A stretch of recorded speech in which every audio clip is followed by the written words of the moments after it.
تعلیم آدم اور فرشتوں کا اقرار عجز۔ یہ سمجھنا سخت غلطی ہے کہ اس مقام پر فرشتوں کا سوال اس لیے تھا کہ وہ اللہ تعالی سے مناظرہ یا اس کے فیصلہ کے متعلق موشگافی کریں، بلکہ وہ آدم کی تخلیق کا سبب معلوم کرنا چاہتے تھے، اور یہ کہ اس کے خلیفہ بنانے میں کیا حکمت ہے۔ ان کی خواہش تھی کہ اس حکمت کا راز ان پر بھی کھل جائے، اس لیے ان کے طرز ادا اور تعبیر مقصد میں کوتاہی پر تنبیہ کے بعد اللہ تعالی نے یہ پسند فرمایا کہ ان کے اس سوال کا جواب جو بظاہر حضرت آدم علیہ السلام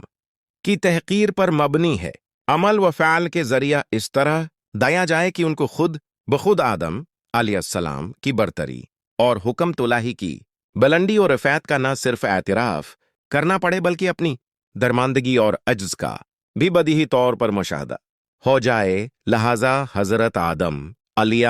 السلام کو اپنی سب سے عظیم المرتبت صفت علم سے نوازا اور ان کو علم اشیاء عطا فرمایا، اور پھر فرشتوں کے سامنے پیش کر کے ارشاد فرمایا کہ تم ان اشیاء کے متعلق کیا علم رکھتے ہو؟ وہ لا علم تھے، کیا جواب دیتے؟ مگر چونکہ بارگاہ سمدید سے قرب رکھتے تھے، سمجھ گئے کہ ہمارا امتحان مقصود نہیں ہے، کیونکہ اس سے قبل ہم کو ان کا علم ہی کب دیا گیا ہے کہ آزمائش کی جاتی، بلکہ یہ تنبیہ مقصود ہے کہ یہ خلاف تھی الحیث کا مدار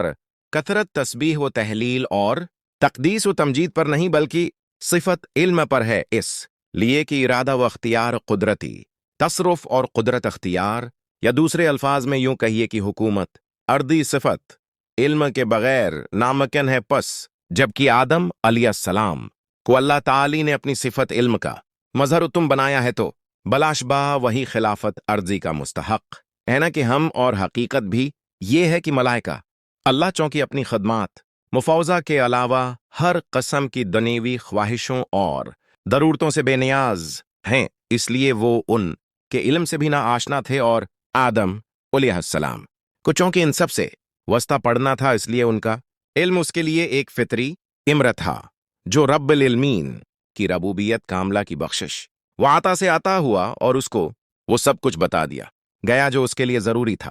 جاری ہے، ہمارے چینل کو سبسکرائب بھی لازمی کرے۔